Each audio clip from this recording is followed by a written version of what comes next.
Assalamualaikum warahmatullahi wabarakatuh.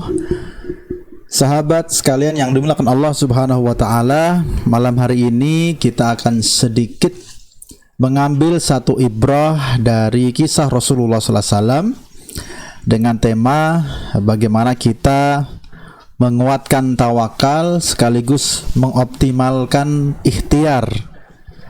Karena ini tentu bertepatan ya dengan hari-hari ini kita masih berada dalam pandemi COVID-19, belum ada tanda-tanda untuk sirna dari negeri ini, dan maka mari sama-sama kita senantiasa berupaya menjaga diri kita, keluarga kita, dengan bersama-sama meningkatkan tawakal, keyakinan kita kepada Allah Subhanahu wa taala, bersandar kepada Allah Subhanahu wa taala, tetapi tentu dengan mengikhtiarkan segala upaya kita, segala usaha untuk menjauhi COVID-19. Jadi kisah dari Rasulullah sallallahu alaihi wasallam ketika beliau pulang dari Taif akan kembali memasuki Makkah.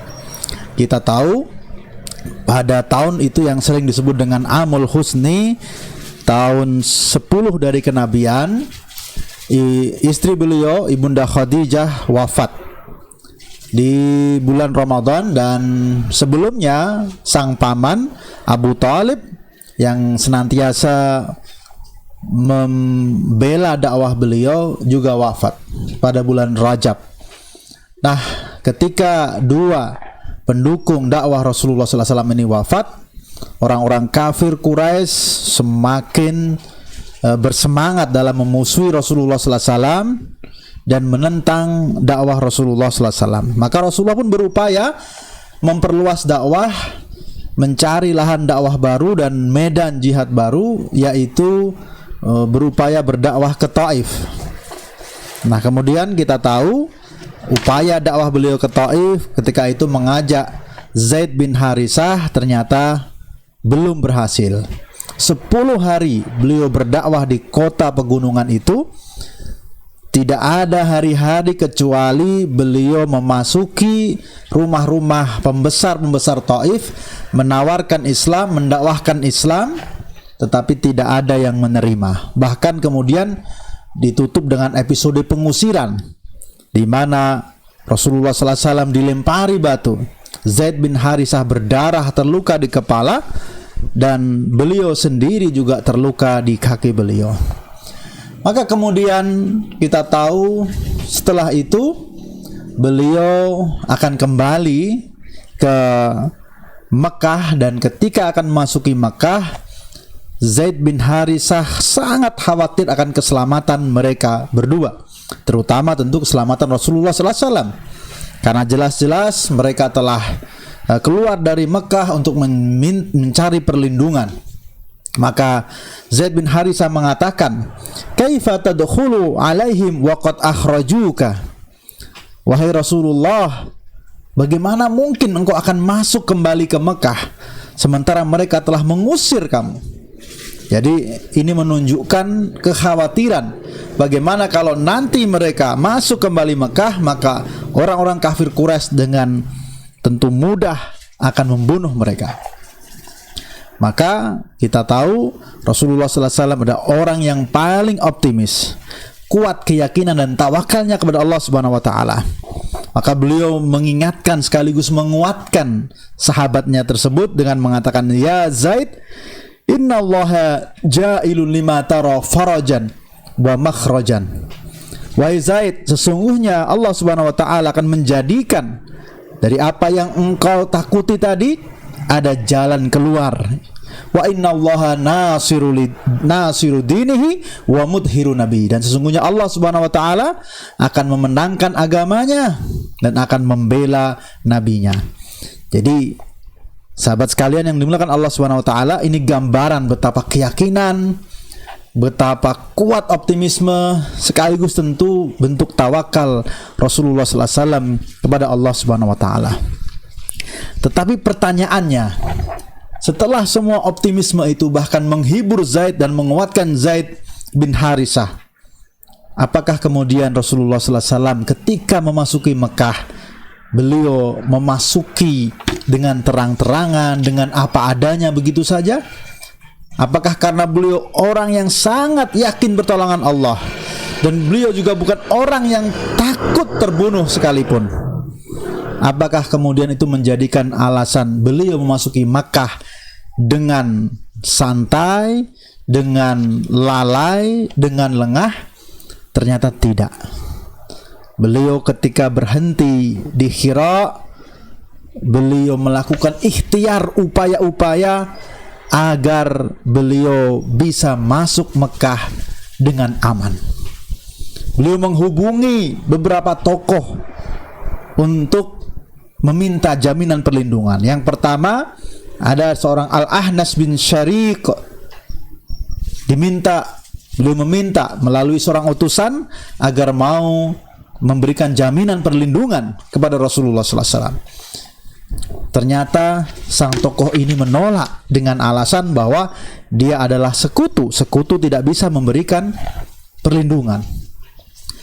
Kemudian Rasulullah SAW mengutus kembali untuk mendatangi orang kedua, tokoh kedua, yang namanya adalah Suhail bin Amru. Dan Suhail bin Amru juga menolak. Dan ini menunjukkan betapa Rasulullah SAW dengan tawakalnya, dengan optimisme tetap berusaha, berikhtiar mencari jaminan perlindungan untuk memasuki Makkah. Bahkan 2 orang sudah ditemui dan tidak bisa, dan beliau kemudian sampailah utusan beliau kepada orang ketiga, yaitu Al-Mut'im bin Adi, yang kemudian Mut'im bin Adi ini menyatakan kesiapannya. Bahkan bukan hanya sekedar jaminan lisan, beliau segera menyuruh anak-anaknya, menyuruh kaumnya untuk mempersiapkan senjata, dan dikatakan ilbasus silah wa kunu inda arkanil bait. Pakailah senjata-senjata kalian, siapkan senjata-senjata kalian, dan kemudian berdirilah, berjagalah di tiap-tiap sudut Ka'bah. Kemudian Rasulullah SAW akhirnya berhasil memasuki Makkah. Bahkan Mut'im bin Adi ketika itu berkeliling di atas kendaraannya dengan mengatakan, ya ma'syaral Quraisy, inni qad ajartu Muhammadan fala yahujjuhu ahadun minkum. Sungguh aku telah memberikan perlindungan kepada Muhammad sallallahu alaihi wasallam, maka jangan ada seorang pun dari kalian yang mengganggunya. Akhirnya Rasulullah sallallahu alaihi wasallam berhasil masuk Makkah, bahkan kemudian melakukan tawaf keliling Ka'bah, kemudian sholat 2 rakaat, dan baru kemudian memasuki rumahnya. Sahabat sekalian yang dimuliakan Allah Subhanahu wa taala, gambaran jelas bagaimana Rasulullah SAW memadukan antara keyakinan, antara optimisme, antara kesungguhan dalam bertawakal kepada Allah dengan ikhtiar untuk bisa menyelamatkan diri beliau dari ancaman pembunuhan. Orang-orang Quraisy adalah kafir Quraisy, musuh yang terlihat, yang mereka sangat berbahaya, yang ketika itu mereka ingin untuk membunuh Rasulullah SAW. Maka meskipun Rasulullah SAW yakin Allah akan menolongnya, bukan berarti beliau tidak berikhtiar, bukan berarti kemudian beliau memasuki Makkah dalam kondisi santai, lalai dan lengah. Tidak, beliau berikhtiar untuk meminta jaminan perlindungan yang kemudian diberikan oleh Mut'im bin Adi. Maka hari ini kita tentu senantiasa berdoa kepada Allah Subhanahu wa taala agar kita dijauhkan dari segala mara bahaya dan khususnya COVID-19. Kita berdoa dan kita yakin Allah Subhanahu wa taala mendengar doa kita. Kita juga pasrah dan tawakal kepada Allah Subhanahu wa taala karena Dialah sang penguasa segala sesuatu. Dia yang mentakdirkan segala sesuatu, sehat kita, sakit kita, ajal kita. Tetapi bukan berarti kita lengah, bukan berarti kemudian kita santai, bukan berarti kemudian kita lalai, kita tidak melakukan protokol kesehatan COVID-19. Bukan berarti kemudian karena kita yakin Allah akan menolong kita, kemudian kita tidak memakai masker ketika berkumpul dan keluar beraktivitas. Kemudian kita malas untuk mencuci tangan kita, atau kita tidak mau menjaga jarak dan merasa semua telah kembali normal seperti biasa.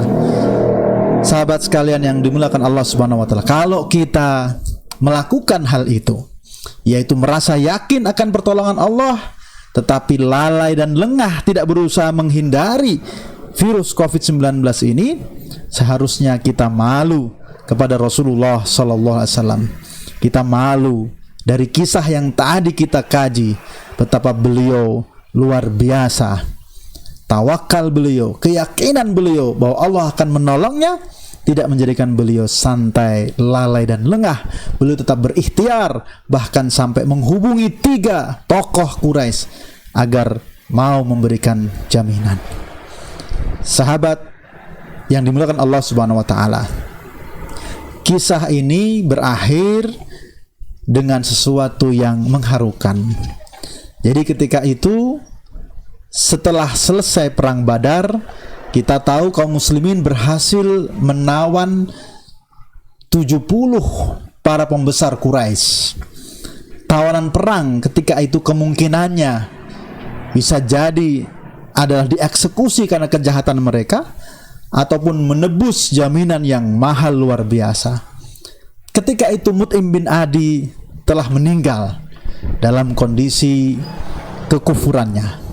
Tetapi Rasulullah SAW sangat mengingat kebaikan beliau, masih sangat mengingat kebaikan Mut'im bin Adi ketika memberikan perlindungannya pada waktu itu.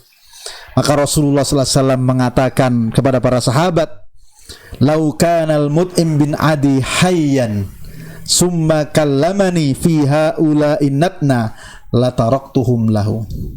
Seandainya saat ini Mut'im bin Adi masih hidup, kemudian datang berbicara kepadaku tentang masalah tawanan itu, sungguh aku akan biarkan menjadi urusannya.